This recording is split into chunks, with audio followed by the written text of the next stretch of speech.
So we're going to do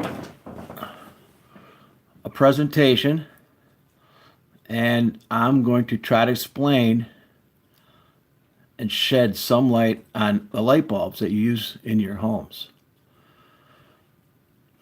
After listening to this entire podcast, you will finally, or maybe, I hope you understand the truth and the reality of the light bulbs that we are using in our homes to light up the rooms, especially the lights today that we are changing. Parts of this video, especially right here in the beginning, might be a bit boring. You kind of need to sit through it. It'll go quick. Eventually, we'll get to the light bulbs section that we really need to worry about. After this video, you may change your light bulbs, and maybe you'll figure out why maybe you get headaches, maybe why you stay up late at night. And a lot of people can get sick from lights and frequencies in their home, and they want to blame it on other things. So let's get going here. Wavelengths of all types bombard the world, that we live in. The shorter the wavelengths, the more damage and harm they do to our bodies. And I'm going to explain why different lights can cause different damage to our home because of the shorter wavelengths. The shortest, most dangerous wavelengths are the cosmic rays, which penetrate our atmosphere. These rays basically come from outer space, also known as solar winds. We're affected more and more by these solar winds because we keep putting holes into our atmosphere, usually with rockets. Today's world's countries are racing to own space with satellites, punching holes through our atmosphere. Like we've never seen before.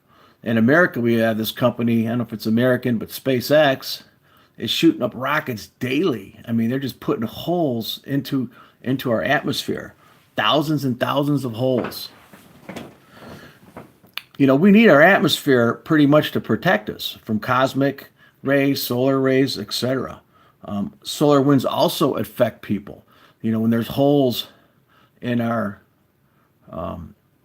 atmosphere, solar winds that come from the sun can magnetically change people and cause people to become irritable and sometimes do bad things. Kind of like when the moon and kids in school, same thing when a full moon is. The next shortest waves, we'll go right down the line to our lights. The next shortest waves that harm our bodies are called gamma. And most gamma rays occur on Earth from usually radioactive decay of radioactive isotopes and elements. Some gamma can come as secondary radiation from atmospheric cosmic ray particles.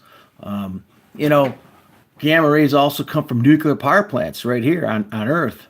And, nuclear power plants have released deadly radiation on numerous occasions, such as 3 Mile Island, Chernobyl, Fukushima. Exposure to gamma rays at really high dosages can, pretty much cause serious health effects, cancer, and death.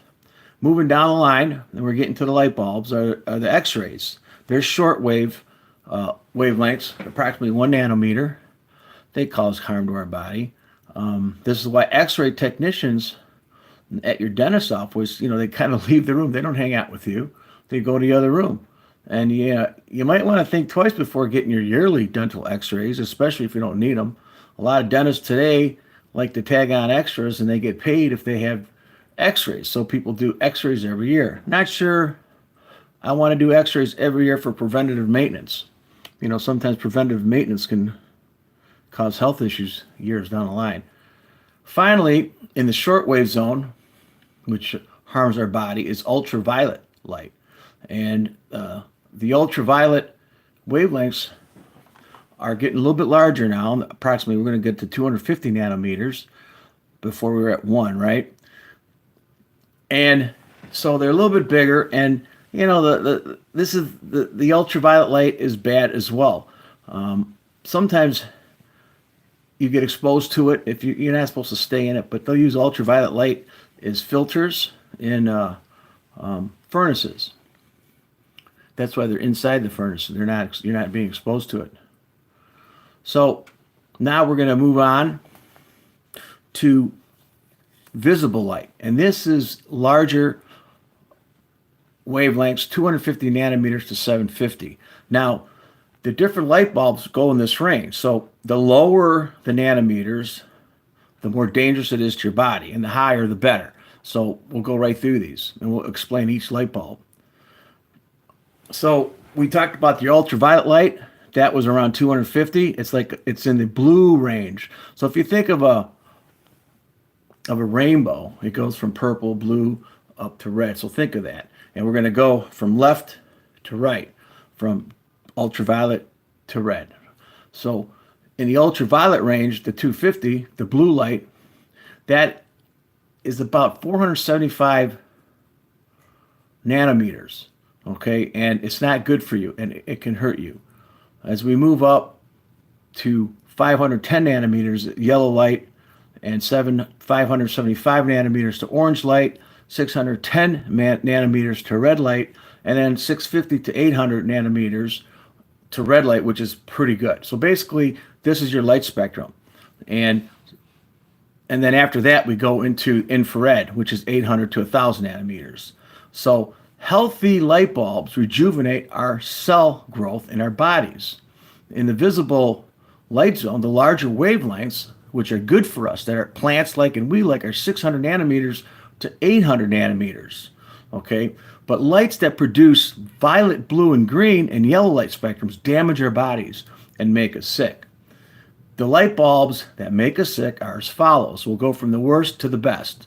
So the worst on record, and this is on the bottom end, is halide metal lights. And pretty much these are in the ultraviolet blue light spectrum. These lights are short wavelengths, and they'll make our bodies sick. They will kill cells. And it makes you wonder why we have UV light filters in our HVAC and furnace units. You know, they're supposed to kill mold, right? The mold world pushes these contraptions.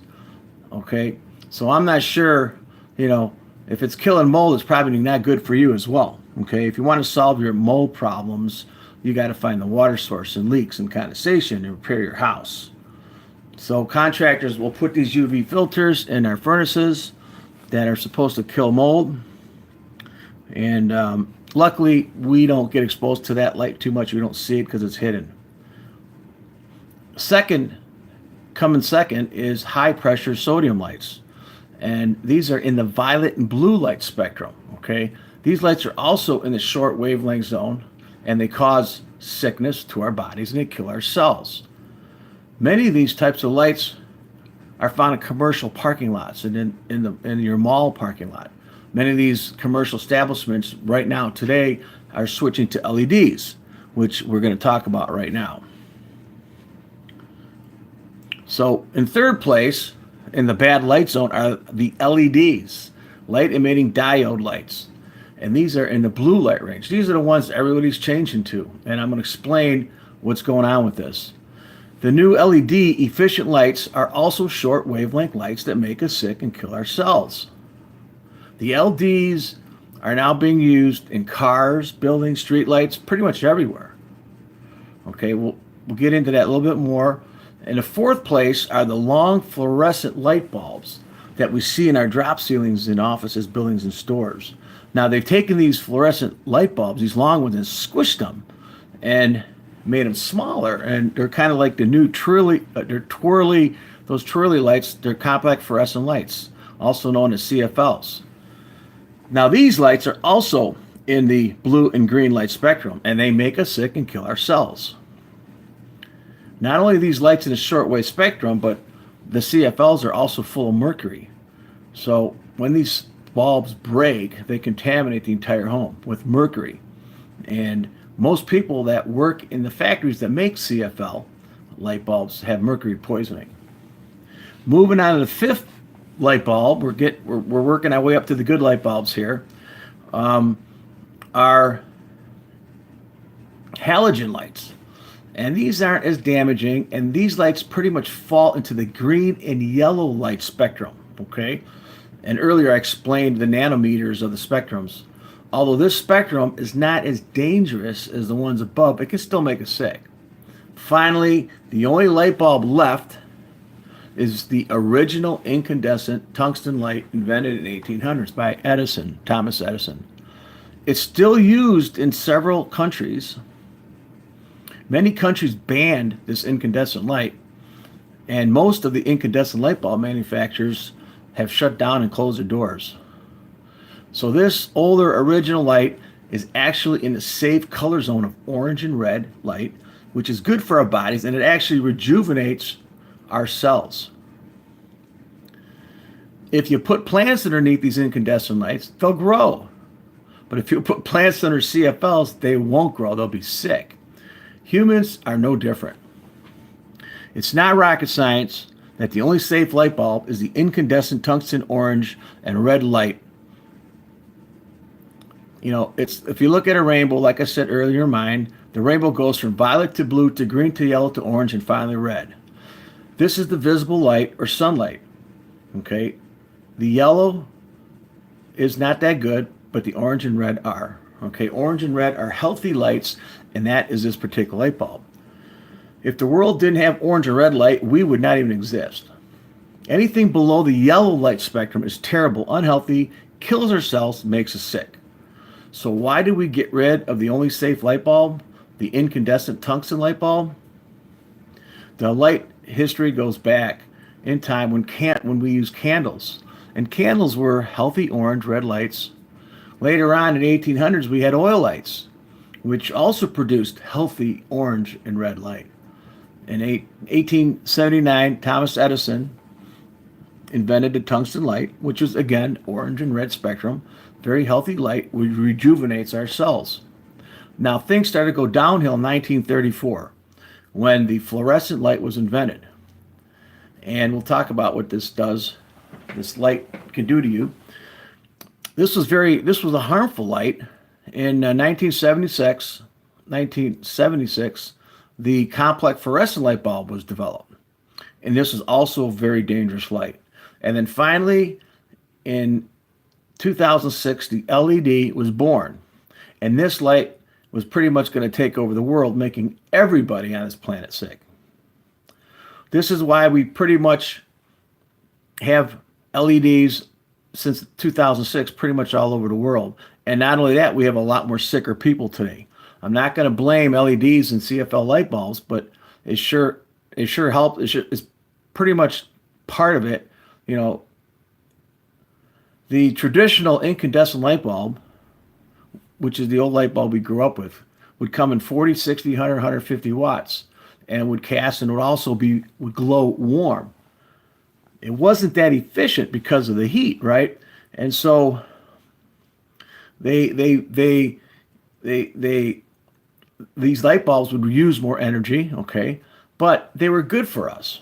Now, what happened was President George Bush signed and implemented the Energy Independence and Security Act of 2007. This Energy Independence Security Act of 2007 was going to phase out these light bulbs that were 60 watts and up to 150, and they did that. This included pretty much most of these incandescent tungsten light bulbs that are good for us. Well, the world followed this massive incandescent light bulb phase out. The only countries that were still producing these lights were Russia, US, and parts of Africa. In the US, they phased out the incandescent light bulbs that were higher than 40 watts. So that's why you couldn't buy 100-watt light bulbs, okay? And then in 2017, under the Obama administration, more regulations of this phase out would include reflector bulbs, candle-shaped bulbs that are used in chandeliers, reflector bulbs, recessed lighting, three-way incandescent lights, and other light bulbs that were incandescent tungsten type. And they were supposed to all be phased out by 2020.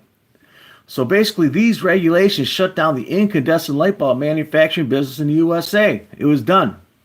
It wasn't until 2019, under the Trump administration, that determined that the Obama administration's energy conservation standards of incandescent lights were not economically justified therefore rejecting the energy conservation standard set for 220. The Trump administration said that the incandescent light bulbs make everything look better because they were warmer light. The incandescent light has a larger wavelength and it does produce higher reflectance coefficient, which means everything looks beautiful, better, and warmer. Well, my opinion is they knew that these light bulbs were making everybody sick, so they wanted to end it, or at least slow it down and possibly minimize future cancer victim lawsuits. In Europe, pretty much all of Europe is now LED, okay? So the LED and CFL and fluorescent lights are more efficient today, but they're unhealthy. They cause tiredness, low energy, and they destroy our cells. The incandescent light bulbs, the Edison old light bulbs, made of tungsten, and these bulbs also created heat. You could use these light bulbs also to generate some radiant heat. The condensed light is basically this light bulb has a dual purpose. The CFL LEDs have short wavelengths, which destroy our body cells. And they also damage the retina in our eyes. Exposure to CFLs and LEDs can cause damage to the eye retina and also leads to cataracts and also can reduce vision. So it can also hurt our eyes and not only destroy cell rejuvenation. The entire light bulb problem occurred when the government started to discuss that using these incandescent light bulbs used more energy and created more carbon dioxide greenhouse gas. Additionally, in the United States, the Energy Independence and Security Act required regular light bulbs to use 65% less energy than traditional incandescent light bulbs and still deliver the same amount of light. So that's where they invented these lights, because they were trying to lower the energy and lower the CO2 production. California was the only state that decided to move ahead with these restrictions, virtually eliminating most incandescent lighting products in the entire state starting in January 2020. In Europe and many other countries also required eliminating incandescent tungsten light bulbs. Some countries in Europe permit smuggling of incandescent light bulbs from Russia for personal use only. It's probably the first time in history when the government banned bright tungsten lights, replacing them with CFL and LEDs, knowing that they were unhealthy and also would negatively affect the human bodies.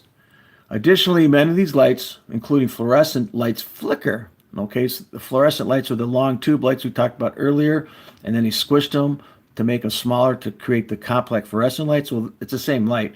What they do is they flicker at high speeds, and they cause fatigue and create headaches. Many buildings have what's called building sick syndrome from flickering lights, and it causes people in the office to get tired, they become unproductive and sick. What's even more dangerous today in our cities and throughout the world they're changing all our street lights to lower wavelength LED lights. When using complex fluorescent lights or LEDs near a window during the day, the natural light mixes and might cancel out some of the smaller wavelengths, producing less harmful effects. When you use a computer, you want to use it near a window to get some natural light, because the natural light is a higher wavelength and it mixes. The new problem for people living in cities is that all the street lights are going to be LEDs with the low wavelength, and at night you can't balance that with sunlight. So it's going to make people sick in the cities, especially with all the street lights switching over to LEDs. Furthermore, all the cars got LED lights. During the day when you have LEDs, you can balance it with the sun, and it's not as damaging to our bodies because you're mixing both wavelengths. In the evenings when you drive the streets with all the LEDs, it's cell destroying and create negative impacts to our bodies. These exposures will be much more severe in the evenings and also create sleeping problems and also destroy the body's melatonin. This might be the reason why some people take sleeping pills. If you work in a cubicle all day with LED lights, using a computer, staring at your phone, you may find yourself having a difficult time sleeping. If you have a difficult time sleeping, it can also create fatigue, resulting in headaches and basically feeling run down. To make things worse, the LED and complex fluorescent lights, CFLs, are very hard to recycle. The CFL lights contain mercury, and you cannot put those in regular garbage. When a laboratory tests these fluorescent light bulbs, they test these light bulbs that have a minimum amount of mercury. So they make it, so they say they're safe, but actually the light bulbs have a lot more mercury in them than they tell you.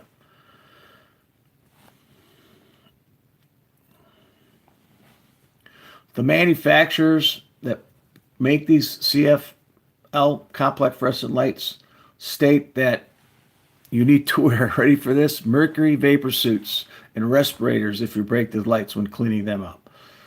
So think about it. All these lights that are in our homes, when they break, you need to wear a suit to clean it up.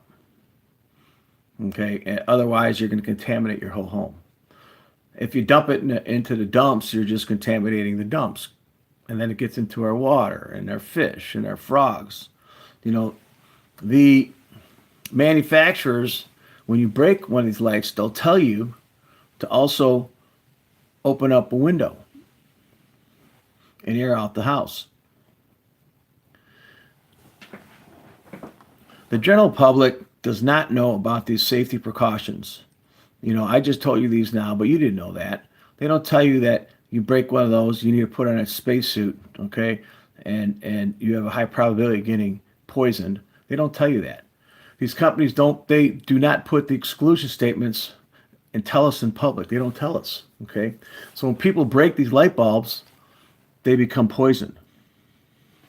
This type of damage from CFL LED is not instant, but it's over the years. So, you know, it's like anything. You get poisoned by lead slowly in small amounts. So same thing with these types of products. To this day, there are hundreds of academic papers from experts and doctors that state that shortwave light bulbs result in adverse health effects. Unfortunately, governments, green groups, and the European Union are pushing for lower greenhouse gas emissions and lower wavelength light bulbs to fit their narrative. If you go to Home Depot, you will still find these incandescent light bulbs in smaller quantities on the bottom shelf. At this point, you'll have to make a decision. Do you want to save energy or do you want to save your life? Additionally, complex fluorescent light bulbs create high harmonics in your home. When you have these light bulbs in your home, they cause harmonics in all your electrical wiring throughout your house.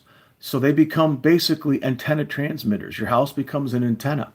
And so that increases your body burden voltage. So if you're walking around in tennis shoes, because that's what we wear rubber shoes, and we walk around the house, and we've got compact fluorescent lights and LEDs causing high harmonics in our entire electrical system, and our house becomes an antenna.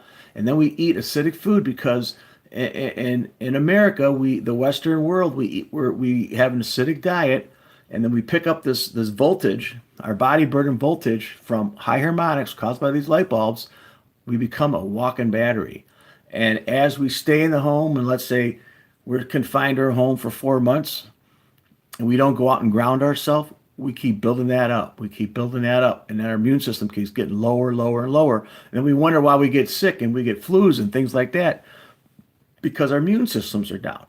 And so not only do these light bulbs cause problems with headaches, they also can destroy our immune system, especially if you have a lot of them in your home. I will be doing another podcast on frequencies and electromagnetic fields, electric fields, magnetism, probably in the near future. Hey, thanks for coming on. Please rate and subscribe.